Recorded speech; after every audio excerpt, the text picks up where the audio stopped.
c'est bon pour les comptes. Ni en temps de crise, les riches s'enrichissent, peu importe les cris de détresse qu'on étouffe. À coups de matraque, à coups de machette, des femmes, des enfants, des dictateurs, des paramilitaires, des organes, ici pas tout s'achète, mais ne t'inquiète pas. Si l'âme du monde crie de douleur, le monde changera quand 51% de l'humanité incarnera l'amour de tout cœur. Par un hasard, si homme de pouvoir incite implicitement à la haine de l'autre, plus le nom séjour, plus vite pas si qu'est-ce qu'on invente. Les camarades de Sintertech, les actifs, les retraités, tous les gens qui sont venus nous soutenir, bien sûr, on vous remercie. Moi, cette intervention, vous vous doutez, elle n'est pas simple. Elle n'est pas simple. L'histoire de notre entreprise, les problématiques viennent aussi de nous. Il faut le rappeler. La CGT a beaucoup œuvré sur des dossiers industriels. Elle n'a jamais été suffisamment écoutée parce qu'on avait d'autres orientations pour cette entreprise. Fédéral Mobile, sa gestion calamiteuse,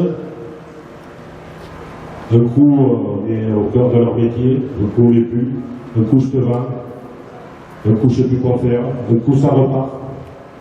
Tout ça pour arriver à une érosion de notre carnet de commandes, de notre chiffre d'affaires. Tout ça pour céder à une holding nouvellement créée, TMC, de l'actionnaire unique Morin, qui fait des affaires avec l'argent des autres, et à continuer cette gestion calamiteuse. Le problème vient de là. Le problème vient aussi des clients. PSA, constructeur français. Sintertech, seul à faire de la métallurgie des poudres sur le même territoire. Un constructeur donneur d'ordre qui lâche à ras de campagne Sintertech. Aujourd'hui, c'est ça le désastre qui est devant nous. On a toujours satisfait à Peugeot, on a roulé un Peugeot. Et aujourd'hui, Peugeot lâche cette entreprise. Et en cascade, d'autres clients. C'était, de leur part, quelque chose qui était engagé depuis longtemps. Ils soulignaient la dépendance qu'on avait envers eux, puisqu'ils représentaient la moitié de notre chiffre d'affaires. Et petit à petit, cette part importante, ils voulaient qu'elle soit réduite par se développer vers notre client pour diminuer la part que correspondait Peugeot. On a trouvé d'autres clients. On a été chez Volkswagen. On a eu Orbigger. On a eu d'autres aussi. Cependant, des erreurs à l'interne, des gestions calamiteuses que je viens de dire. Rappelez-vous, fin 2014, quand on devait perdre déjà 3 millions d'euros de Volkswagen. Alors, il n'y a pas que la détailisation qui nous impacte. Il y a aussi tout ce qui s'est fait à l'amont de cette entreprise. Ils avaient menti à ce moment-là à Volkswagen. C'est 100 000 euros donnés pour faire de la productivité, aider dans du matériel qui avait été mis sur d'autres points de l'usine, avait conduit Volkswagen à retirer ce produit, et on s'était élevé sur ça à ce moment-là, et déjà on voyait des choses arriver. 2016, Morin, ces deux premières années, 3 premières années de gestion, n'ont pas mis en place un projet qui était difficile pour nous.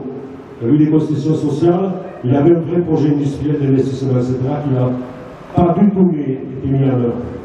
Il était douloureux pour 30 degrés, j'y reviens. C'est exact. Mais ce plan, à l'époque, qu'on a validé tous ensemble, aurait permis autre chose pour Sintertech. Morin, qui a toujours fait de la finance, a voulu faire de l'opérationnel. Avec un directeur général, rappelez-vous, qui obéissait à ses ordres et qui était marqué déjà par Fédéral Mobile, qu'au départ, on ne souhaitait pas conserver. Il allait mieux, il y a une autre aventure ailleurs, que continuer à gérer Sintertech avec les mêmes stigmates, la même équipe, qui faisait plus, qui passait plus de temps à faire de l'anti-personnel, anti-représentation du personnel, voulant changer soi-disant des cultures d'entreprise qui n'étaient pas adaptées, alors que notre culture, moi je vous le dis, c'est celle qui nous a permis d'être mobilisés pendant 6 mois, pendant toute une période dure de redressement judiciaire, d'avoir tout fait pour satisfaire les clients, rassurer les fournisseurs, et surtout montrer la meilleure face de notre entreprise avec ses atouts, ses savoir-faire, etc. Ça n'a pas été suffisant. on a emprunté cette voie, tous ensemble.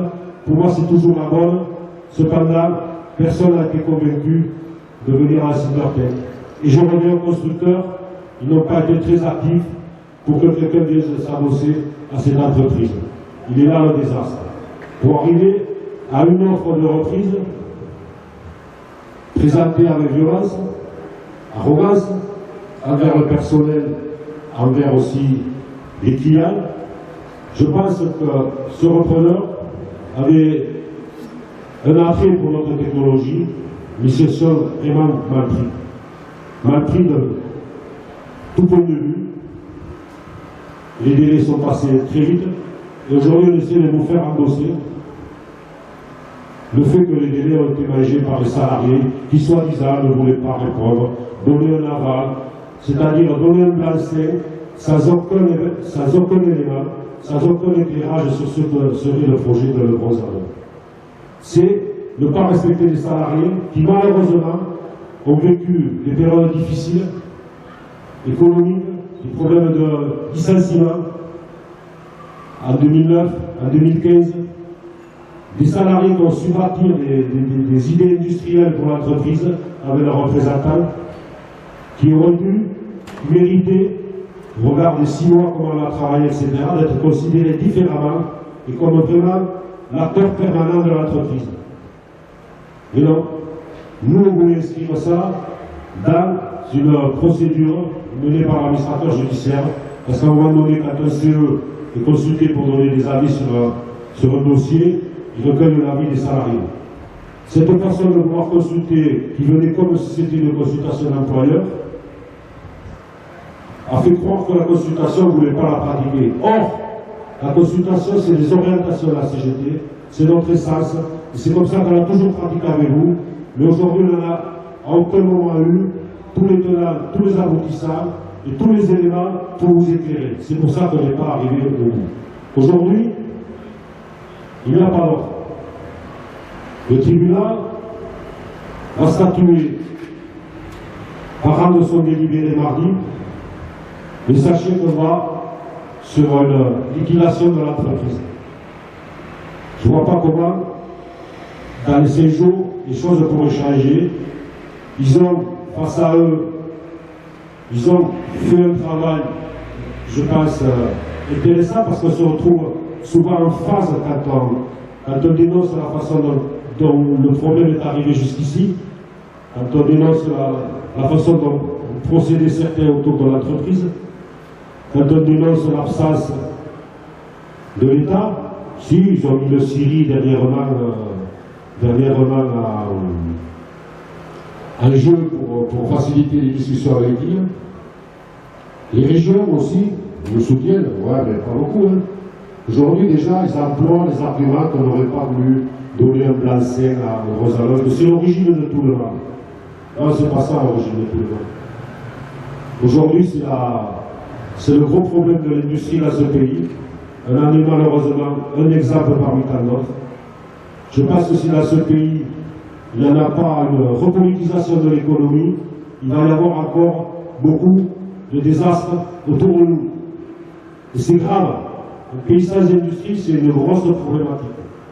Je reviens à Silvertech. On va vers la liquidation. Ça va être très dur pour chacun d'entre nous à se projeter. Il faudra retrouver un boulot. Il faudra continuer à construire avec sa famille. Et on va se trouver un peu à difficulté certainement. J'ai cité tout à l'heure les valeurs qui sont les nôtres.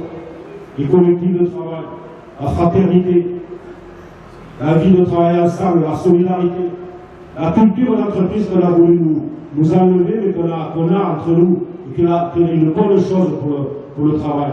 La valeur travail de chacun. Je prends dernièrement un exemple Pont-de-Clé. Pont-de-Clé, l'usine qui a le plus souffert ces derniers temps par ce sous-investissement.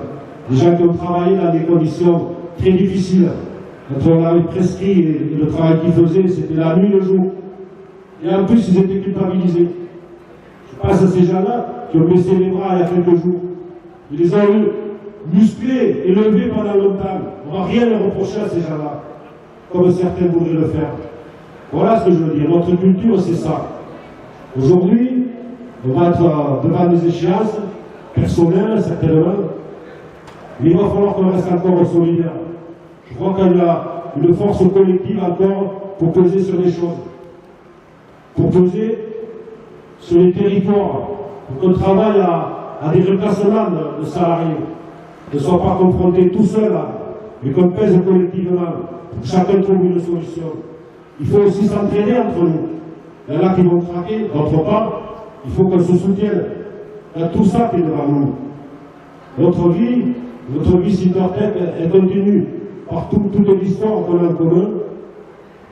L'histoire qu'on a en commun, elle est là. Elle est là avec les retraités qui sont là aujourd'hui.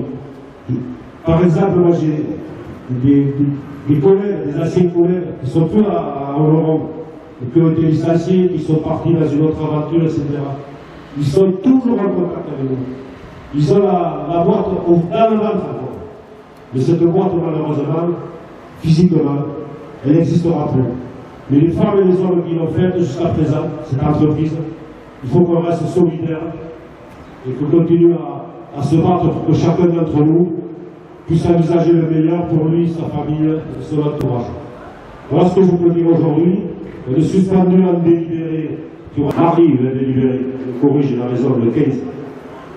Voilà comment je peux conclure. On a fait un gros travail. On n'a pas réussi ce qu'on voulait. C'est frustrant. On a donné tort pour chacun d'entre nous. Des frustrations, certes. Aujourd'hui, les données sont comme ça. Il faut qu'on continue à avancer et qu'on garde tous la tête haute. Notre travail, on l'a bien fait jusqu'au bout. On n'a rien sabordé, rien saccagé. Et on nous lâche à ras de campagne. Il y a des gens qui vont avoir des problèmes de conscience beaucoup plus que nous. Je vous remercie.